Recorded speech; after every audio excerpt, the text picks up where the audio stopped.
Bonjour à toutes et à tous et bienvenue dans Smart Patrimoine. Smart Patrimoine, l'émission qui vous accompagne dans la compréhension mais aussi dans le décryptage des tendances et des actualités du secteur de la gestion de patrimoine. Une émission que vous pouvez retrouver tous les jours sur Bismart for Change, sur les réseaux sociaux de Bismart for Change. Et bien sûr, vous pouvez nous écouter en podcast sur toutes les plateformes de podcast. Au sommaire de cette édition, nous commencerons tout d'abord avec patrimoine thématique, un patrimoine thématique consacré à l'investissement dans les arts décoratifs, comment comprendre la classe d'actifs et comment appréhender les arts décoratifs. Nous en parlerons avec Stéphanie Duplex, la directrice générale de Paul Bert Serpette. Nous enchaînerons ensuite avec Enjeu patrimoine, un enjeu patrimoine consacré, lui, à la CDHR, la contribution différentielle pour les hauts revenus, dont le premier acompte doit être versé sur les 2 premières semaines de décembre. Comment calculer cette contribution différentielle pour les hauts revenus? Nous poserons la question à Pierre-Elliott Blum, avocat associé spécialisé en fiscalité chez Lumet Avocat, mais aussi à Marie Damourette, responsable de l'ingénierie patrimoniale de la banque Neuflize OBC. Et puis enfin, dans la dernière partie de l'émission, dans l'œil de l'expert, nous aurons le plaisir d'accueillir Laurent Desmoulières, directeur de l'ingénierie patrimoniale de Mescart Gestion Privée, pour se demander ensemble comment transmettre à ses petits-enfants. On se retrouve tout de suite sur le plateau de Smart Patrimoine.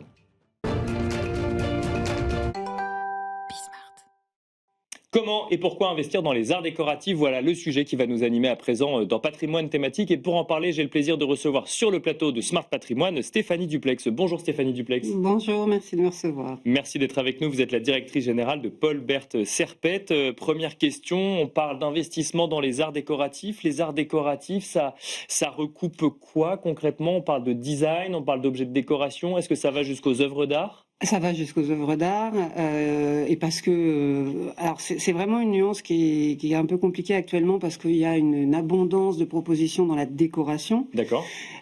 Pour faire une petite comparaison très simple, j'appellerais ce qu'on propose en décoration actuellement de la fast fashion. D'accord. Et nous, on est plutôt spécialisés sur le prêt-à-porter haut de gamme et la haute couture. D'accord. Ok. C'est-à-dire qu'on est vraiment boutique de décoration qui serait boutique, la boutique de décoration, elle va proposer, mais que ce soit dans tout le mobilier et autres, elle va proposer des pièces de décor qui vont aller avec des tendances ou des collections. D'accord.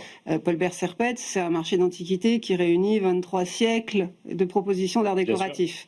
Et là où on peut très bien différencier les deux choses, c'est que si c'est chez nous, c'est que ça a traversé le temps. Si ça a traversé le temps, c'est que c'est de qualité et que ça a été aimé, transmis par des familles, des collectionneurs. Et que on part toujours, que ce soit qu'on parle de lustre, qu'on parle de canapé, qu'on parle de bronze, qu'on parle de... Enfin, tout est possible. Donc on parle de mobilier? Non. Pas que? Ah non, chez nous, vous avez des squelettes de dinosaures. D'accord. Voilà. on parle de tous ces objets qui peuvent être liés à de la collection et de l'investissement en soi. Alors, il peut y avoir... ce qui est quand même très connu actuellement, c'est la maroquinerie, la bagagerie à la française. Hein. On n'a plus besoin d'expliquer comment un Kelly de la maison Hermès devient du patrimoine. Mais vous pouvez aussi, quand vous êtes dans une démarche d'investissement dans un appartement, de décoration, mais pour le coup, chez nous, vous achèterez du mobilier. Vous achèterez du tableau, vous achèterez de la tapisserie, mais vous pouvez aussi très bien, on imagine que vous voulez refaire un appartement haussmannien qui a été transformé pendant les dernières décennies. Vous pouvez très bien décider de remettre par exemple des fenêtres en bois haussmanniennes et venir chez nous acheter les crémones, acheter les poignées de porte en laiton. Et alors, je reviens sur ces idées de définition parce que qu'est-ce qui va définir quelque part un art décoratif par rapport à autre? C'est quoi? C'est la signature d'un designer? Non, ça va plus loin que ça parce qu'il ne faut pas être snob. Il y a chez nous, bien sûr, beaucoup de noms qui sont défendus de designers ou d'architectes ou même de manufactures. Hein. On peut parler aussi de manufactures, que ce soit des bronziers, des ébénistes. Non, ce qui va vraiment définir, c'est un peu l'intelligence, la matière première et l'intelligence de la fabrication. D'accord. C'est-à-dire que on comprendra très vite, pour aller dans la caricature, que un fauteuil d'ébénisterie fait par un menuisier en chaise au 18e, qui arrive chez nous et qui est toujours en parfait état, qui aura peut-être besoin d'avoir une tapisserie refaite pour qu'il soit plus contemporaine, c'est une pièce d'art décoratif qui a nécessité un savoir-faire, qui a nécessité des matériaux de qualité, Bien sûr. qui est rentré dans un style d'art décoratif français. Là, parce que là, j'ai un peu en tête le fauteuil Louis XV. Cet objet a traversé le temps. Je vous mets au défi de trouver ça dans la grande distribution du mobilier actuellement. Alors, je crois qu'on a plusieurs visuels, hein, justement, d'art décoratif qui traversent les époques.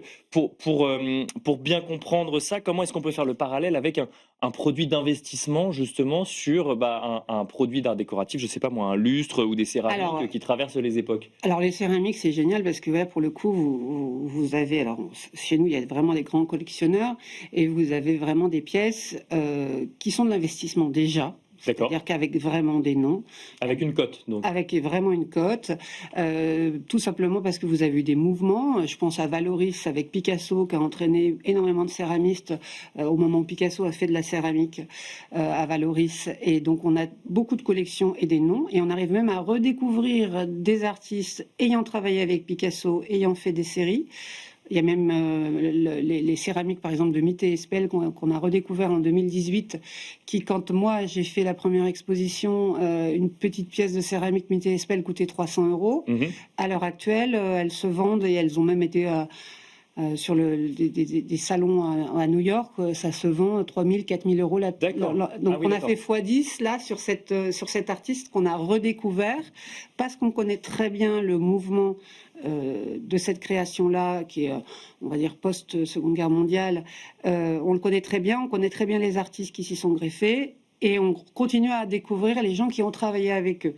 Mité Espel, pourquoi elle n'a pas été connue à l'époque? Tout simplement parce qu'elle faisait partie de ce collectif d'artistes. C'est une femme. Bien sûr. Donc c'est pas elle qui a été mise en avant. Et donc on l'a redécouvert plus tard, d'où le fait que la cote est prise. On a découvert, à l'époque, vous aviez les grands noms de cette période, par exemple, c'était Picasso, c'était Capron, et Mité Espel était bien là. Mais pendant 50 ans, 60 ans, on a parlé d'eux. Et maintenant, on commence à redécouvrir les gens qui travaillaient avec eux, et dont cette femme. Et en plus, on a eu la chance, c'est qu'en 2018, elle avait 92 ans, elle était encore vivante. La famille connaissait très bien son travail.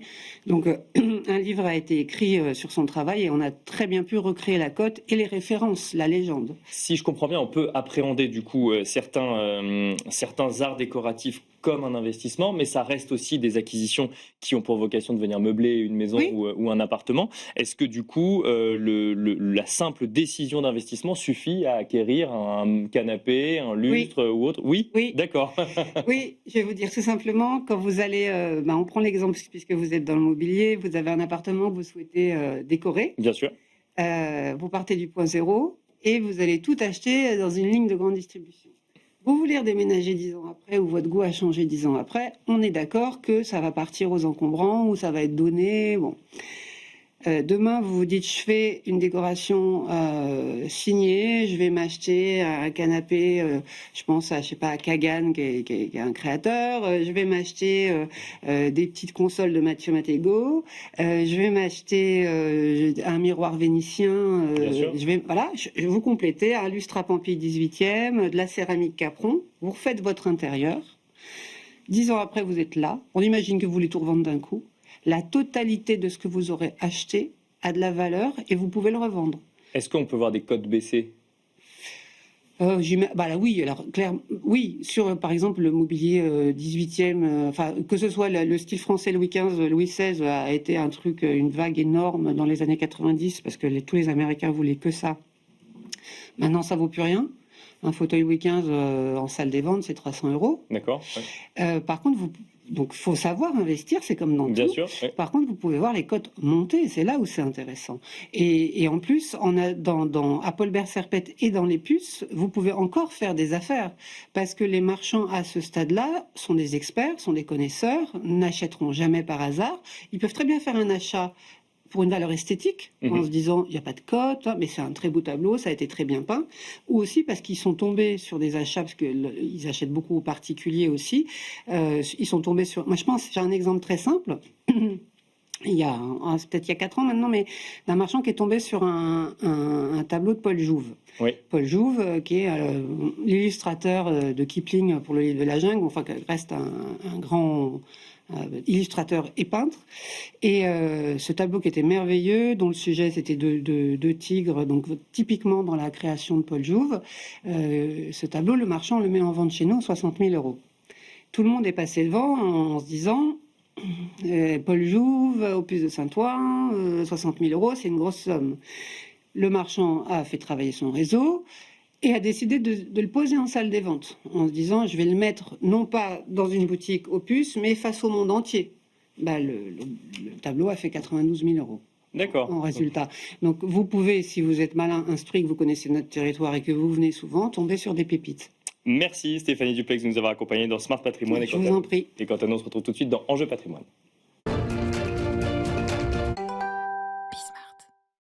Et nous enchaînons à présent avec Enjeu Patrimoine, un enjeu patrimoine consacré à la CDHR, la contribution différentielle pour les hauts revenus, instaurée par le dernier projet de loi de finances, et dont l'idée est d'instaurer un impôt minimum de 20% pour les très hauts revenus. Ça concerne les personnes dont le revenu fiscal de référence dépasse les 250 000 € ou les couples mariés ou pacsés dont le revenu fiscal de référence dépasse les 500 000 €. Nous sommes quelques jours avant la date de versement de l'acompte donc de la CDHR, et cela pose un certain nombre de questions pour le secteur, pour les professionnels qui doivent gérer le sujet. Pour en parler, nous avons le plaisir d'accueillir sur le plateau de Smart Patrimoine Marie Damourette. Tout d'abord, bonjour Marie Damourette. Bonjour Nicolas. Merci d'être avec nous. Vous êtes responsable de l'ingénierie patrimoniale de la banque Neuflize OBC, et nous avons le plaisir d'accueillir également Pierre-Elliott Blum. Bonjour Pierre-Elliott Blum. Bonjour Nicolas. Vous êtes avocat associé spécialisé en fiscalité chez Lumet Avocat. Peut-être première question pour vous, Pierre-Elliott Blum.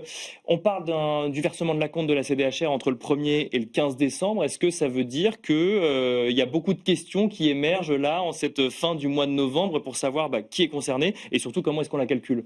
Alors il y a énormément de questions. La première question, c'est de savoir qui est effectivement concerné par la contribution. Parce que ce dont on se rend compte en pratique, c'est que les contribuables ne sont pas forcément au courant. C'est une nouvelle contribution. Soit ils ne sont pas au courant qu'elle existe, ça c'est la première des choses, soit ils ne savent pas s'ils sont dans le champ d'application ou non. Pourquoi ? Parce qu'on parle de revenu fiscal de référence, et qui est un petit peu différent du revenu fiscal de référence qu'on connaît déjà pour les autres notions fiscales telles que la CEHR ou certains avantages, réduction d'impôts ou autres. C'est le même terme, mais ça n'est pas exactement le même mode de calcul du revenu fiscal de référence. Là par exemple, on prend en compte les dividendes. Alors, on prend quoi qu'il arrive les dividendes dans l'autre aussi, pour la CEHR, pour la notion de revenu fiscal de référence. Simplement, il y a quelques ajustements. Donc, on parle de revenu fiscal de référence ajusté. Et donc, il y a quelques ajustements à effectuer qui sont quand même assez longs. Enfin, c'est une liste qui est fixée par la loi. Il y a quelques revenus qui doivent être pris de manière réintégrée. On parle notamment du cas des réductions d'impôts ou autres. Voilà. Donc, il y a un certain retraitement à effectuer par rapport à la notion classique de revenu fiscal de référence. Donc, ça, c'est le premier écueil que l'on peut voir. Et le second...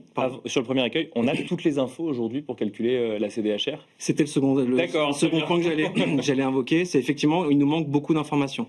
Pourquoi ? Parce qu'il y a un acompte effectivement à payer au plus tard le 15 décembre prochain. Et la difficulté qu'on rencontre, c'est que ce soit les banques ou les gestionnaires immobiliers ou même les experts comptables ne sont pas nécessairement en mesure de nous transmettre les informations nécessaires pour déposer la déclaration dans les délais. Un acompte de 95%, c'est ça si je ne dis pas de bêtises? Tout à fait. On a 2 semaines pour calculer un acompte de 95% et on n'a pas toutes les informations à ce stade pour avoir une vision un peu juste du montant, si je comprends bien. C'est exactement ça. Alors on a une petite marge d'erreur qui est accordée par l'administration fiscale, qui est de 20%. On a eu, par le biais d'échanges de confrères et d'organisations représentant la pratique fiscale, avec l'administration fiscale, une sorte d'accord sur le fait qu'il n'y aurait pas forcément de majoration la première année si le contribuable avait de bonne foi. Donc voilà, malgré tout, il y a une marge d'erreur qui est possible, mais effectivement, en pratique, on a de vraies difficultés pour pouvoir respecter le délai à la fois déclaratif, mais surtout également de paiement. Marie Damourette, alors j'imagine que ça pose plein de questions d'un point de vue gestion de patrimoine. Je rebondis sur ce que nous a dit Pierre-Elliott Blum.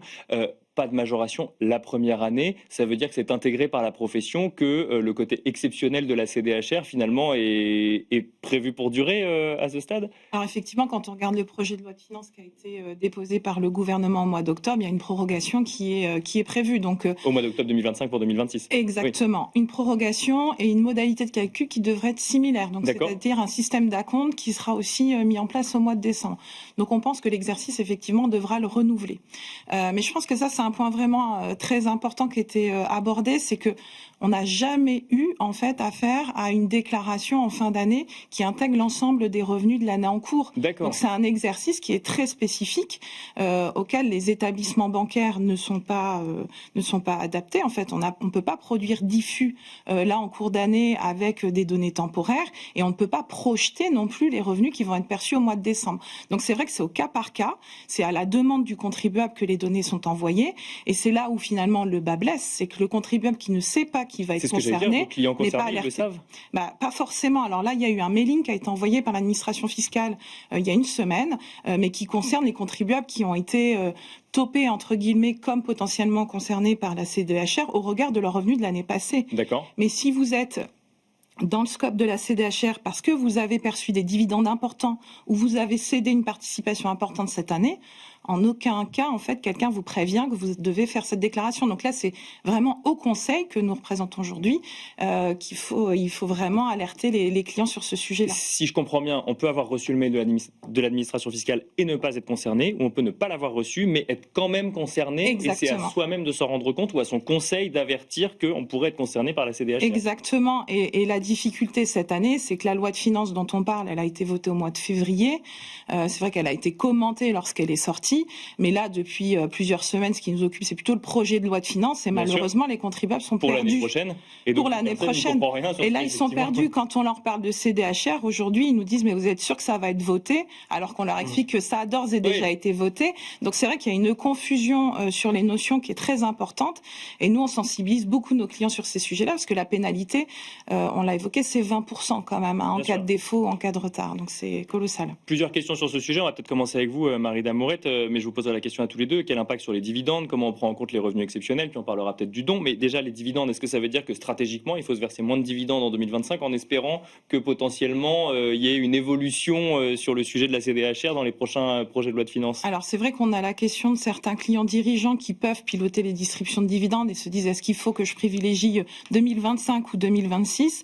Malheureusement, on pense qu'elle va être prorogée en 2026. Et d'autre part, si on regarde le projet de loi de financement de la sécurité sociale, il y a aussi une augmentation de la CSG qui est prévue d'1,4. D'accord. Donc on peut penser quand même que la fiscalité des dividendes sera la même, voire plus lourde l'année prochaine. Donc on est plutôt à sécuriser en fait des distributions dès cette année. D'accord. Pour sécuriser le régime fiscal actuel. Au-delà de la CDHR finalement. Au-delà de la CDHR. Plus global. Après, on peut avoir des cas de figure où on est vraiment en limite de champ de taxation, où là on peut jouer sur le seuil des fameux 500 000 € dont vous parliez, mais c'est vraiment des cas un peu plus spécifiques. Pierre Elliott Boom, même question finalement, dividende ou pas dividende en 2025, c'est pas sur la CDHR qu'on prend la décision?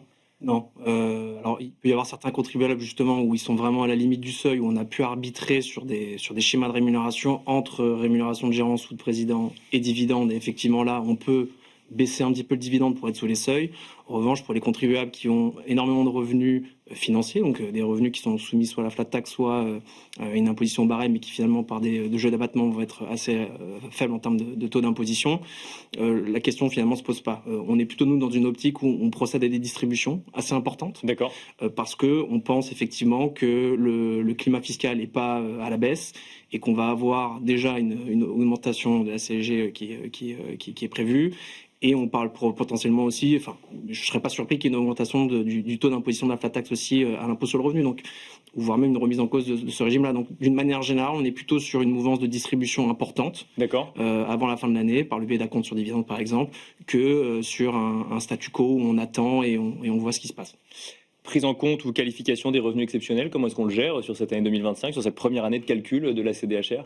Alors, assez compliqué à déterminer. Sur les règles de principe, finalement, comme il n'y a pas tellement de définition, on s'attache à des règles de définition de revenus exceptionnels qu'on connaît dans d'autres sujets fiscaux, type le cas du quotient, le cas de la CEHR. Donc voilà, on se rattache à ces notions-là, ou même pour le crédit d'impôt, le CMR, au moment de la mise en place du prélèvement à la source. Donc voilà, c'est des choses sur lesquelles on se rattache. Donc effectivement, il y a des difficultés pratiques parce que il n'y a pas de définition, mais finalement, on pense que la définition sera celle qui est retenue de manière classique pour les autres notions fiscales. Donc, après, quand on se réfère effectivement au quotient et au CIMR, il y a eu beaucoup de jurisprudence autour CIMR, pour ceux qui nous écoutent. Crédit d'impôt, modernité, recouvrement. Vous savez, c'est l'année blanche. Bien sûr. Quand on a eu le prélèvement à la source qui a été instauré, en fait, on n'était pas redevable de l'impôt sur ces revenus non exceptionnels. Par contre, si vous aviez des revenus exceptionnels, là, vous deviez acquitter un impôt. Donc, c'était quelque part la situation inverse. Et la définition, effectivement, je vous rejoins, on ne l'a pas. Et on regarde la jurisprudence, en fait, sur ces notions-là pour essayer de nous guider. Le problème, c'est que la jurisprudence, elle n'est pas forcément constante, en fait. On a des situations où on pense qu'une plus-value, par exemple, sera nécessairement exceptionnelle puisque c'est une cession. Donc, bien sûr. A priori, c'est quelque chose qu'on n'a pas tous les ans de par nature. Or, quand on regarde certaines jurisprudences, notamment une jurisprudence du Conseil d'État de 2005, on nous dit qu'en fait, il faut regarder les années passées et les années à venir. Et si toutefois vous réalisez des plus-values dans les années à venir, potentiellement, c'est pas exceptionnel. Donc, ça soulève beaucoup de questions et il y a beaucoup de conseils qui sont très prudents en fait sur ce sujet-là. On a le droit à l'erreur sur la CDHR, comme lorsqu'on déclare ses impôts sur le revenu. Pas vraiment. D'accord. On a reçu quelques petites informations en nous disant qu'il y aurait une sorte de clémence pour la première année avec pour les contribuables de bonne foi évidemment. C'est-à-dire que si on la dépose pas, ça deviendra un peu plus compliqué. Mais notre recommandation, c'est de toujours faire au plus précis, parce que ça, c'est écrit nulle part, qu'il y aura une clémence. C'est simplement des bruits venant de Bercy. Donc, dans l'idée, c'est qu'il faut avoir le plus de précision possible. Mais comme on n'a pas tous les documents, le degré de précision est un petit peu moins certain. Marie Damourette, il y a en revanche une certitude, c'est que si vis-à-vis d'autres impôts, on pouvait avoir accès à des réductions fiscales en lien avec des dons qu'on pouvait faire à des associations ou à des fondations, ça n'est pas le cas pour la CDHR. Donc quelque part dans le pilotage de son patrimoine, faire des dons en fin d'année pour récupérer quelque part une partie de l'impôt qu'on aurait dû verser, ça ne marchera pas pour la CDHR. Alors au-delà de penser que ça puisse agir sur la CDHR, c'est qu'en fait c'est même inefficient côté impôt sur le revenu. En fait, certains contribuables ont pour pratique de faire des dons aux œuvres pour réduire leur impôt sur le revenu. Mais comme on va comparer le montant d'impôt sur le revenu impacté de cette réduction d'impôt à ce fameux taux de 20%, en fait, le gap sera d'autant plus important. Donc, quelque part, la réduction d'impôt au niveau de l'impôt sur le revenu, elle devient inefficace. Donc, il y a un jeu d'arbitrage, on en parlait tout à l'heure. Certains contribuables vont arbitrer parfois sur ces dons-là pour les faire, pour impacter plutôt leur IFI. Plutôt que l'impôt sur le revenu, parce qu'effectivement, là, on va se retrouver sur une année où ça sera inefficace fiscalement. Pierre Elliott Blum, parfois, il vaut mieux ne pas faire de dons en fin d'année, dans certains cas, c'est ce que je comprends. C'est depuis cette année, oui. Pour éviter d'être encore plus taxé. Exactement, depuis cette année. On a des cas de figure où on a des clients qui ont l'habitude d'être assez généreux et de faire effectivement des donations importantes à des associations éligibles. Et on se rend compte effectivement que la CDHR neutralise l'effet de ces dons et donc ces réductions d'impôts. Et donc, notre recommandation, c'était de geler les dons sur 2025 en attendant d'avoir un peu plus de précision, qui sont maintenant tombés, et de s'orienter, comme on en a pu en évoquer précédemment, sur des organismes éligibles à réduction d'IFI.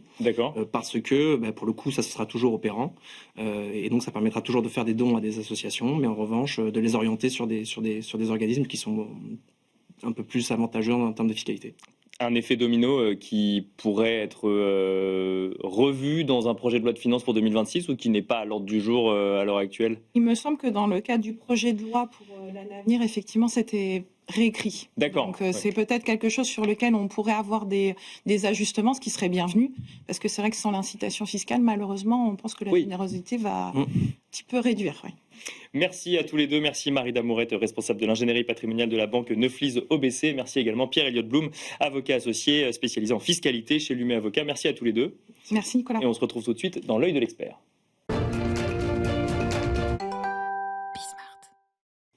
Comment transmettre à ses petits-enfants? Voilà le sujet qui va nous animer à présent dans l'œil de l'expert. Et pour en parler, nous avons le plaisir de recevoir sur le plateau de Smart Patrimoine Laurent Desmoulières. Bonjour Laurent Desmoulières. Bonjour. Merci d'être avec nous. Vous êtes directeur de l'ingénierie patrimoniale de Mescart Gestion Privée. Première question pour commencer. Quel intérêt de faire un saut générationnel dans la transmission? C'est un sujet qui revient beaucoup sur le devant de la table, dans un contexte de grande transmission à venir. On a envie parfois de ne pas donner à ses enfants qui sont déjà très avancés dans leur vie, mais à ses petits-enfants. Oui, effectivement, hein, c'est ce que vous dites. On a un coût de la transmission qui est très lourd en France, avec un barème des droits de succession qui va jusqu'à 45% en ligne directe. Et parfois, c'est peut-être dommage de transmettre directement à ses enfants, sachant qu'effectivement, avec l'allongement de l'espérance de vie, on se retrouve parfois à hériter à un âge avancé. Et donc, faire plaisir à un petit enfant, l'accompagner dans un projet, ça peut être une solution qui, en plus, présente un intérêt fiscal. Et alors, comment on fait concrètement? Est-ce que c'est compliqué de donner à ces petits-enfants? Alors, la forme de la transmission aux petits-enfants, en réalité, elle peut être multiple, hein. Ça peut passer de la rédaction d'un testament, des clauses bénéficiaires, ou alors effectivement la transmission de son vivant, par le biais de donations, par le biais d'un présent d'usage. Ça peut être des solutions qui peuvent être mises en place plus ou moins facilement. Mais c'est encadré? Alors, complètement encadré quand on passe par exemple dans le cadre d'une donation, hein. On parle notamment de donation-partage transgénérationnel qui va permettre effectivement de sécuriser complètement la transmission en faisant une transmission en fait égalitaire par branche, mais en donnant la possibilité à l'intérieur de chaque branche, et notamment aux enfants, de laisser passer à leurs propres enfants une partie de ce qu'on souhaite donner. D'accord, donc en fait on donne à ses enfants et ensuite c'est les enfants qui acceptent même de transmettre à leurs petits-enfants? Alors pas tout à fait, non. C'est vraiment, en fait on va demander l'autorisation en quelque sorte des enfants de laisser passer à leurs propres enfants, mais la donation partage transgénérationnel aura la forme d'une donation partage, et en tout cas elle sera sécurisée de ce point de vue-là, c'est-à-dire qu'elle ne sera pas rapportable ensuite à la succession. Oui, parce que l'avantage de la donation partage, c'est que la somme donnée reste figée et on ne va pas la rappeler ensuite lors d'une succession en lien avec ce qu'elle aurait pu donner si jamais elle avait généré des intérêts, par exemple. Alors c'est effectivement ça, et puis c'est aussi le fait que en fait on respectera complètement la réserve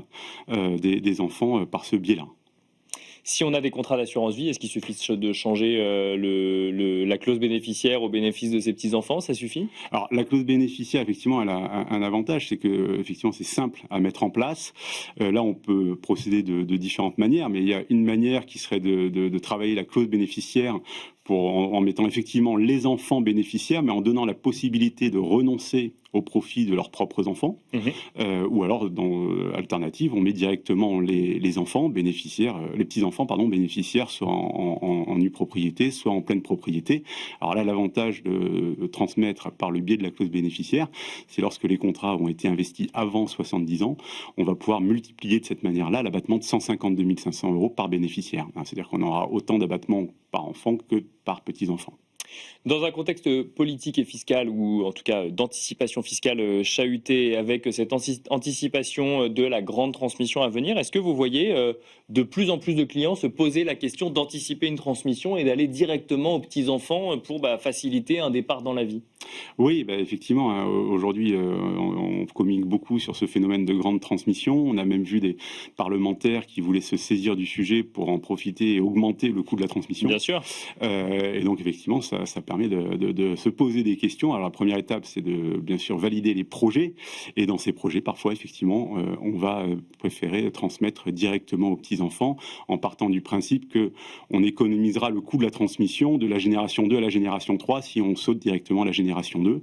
Et puis, c'est vrai que la transmission aux petits-enfants permet de bénéficier, notamment quand c'est par le biais d'une donation, d'un abattement supplémentaire qui est de 31 825 € par grand-parent et par petit-enfant. D'accord. Et puis des tranches basses du barème, dans l'hypothèse où ces tranches basses auraient été déjà consommées par le biais de donations au profit des enfants. Moralité, c'est un sujet à regarder de près. Est-ce qu'il faut le regarder absolument avant le 31 décembre 2025 ou Alors, on a encore? Non, justement, pas forcément. C'est ça l'intérêt des donations dans le contexte actuel, c'est qu'il ne peut pas y avoir de mini-rétroactivité en matière de droit de donation. C'est-à-dire que le fait générateur, c'est c'est le jour de la signature de l'acte de donation. D'accord. Et donc, on raisonne à fiscalité connue, si je puis dire. C'est-à-dire qu'il n'y a pas ce phénomène de mini-rétroactivité qu'on peut connaître en matière d'impôt sur le revenu pour les droits de donation. Donc on n'a pas vu parmi les débats encore trop de sujets concernant les donations. Donc il faut prendre le temps, mais effectivement il ne faut pas tarder. Merci Laurent Desmoulières. Je rappelle que vous êtes directeur de l'ingénierie patrimoniale de Mescart Gestion Privée. Merci beaucoup. Avec plaisir. Et quant à nous, on se retrouve très vite sur Be Smart for Change.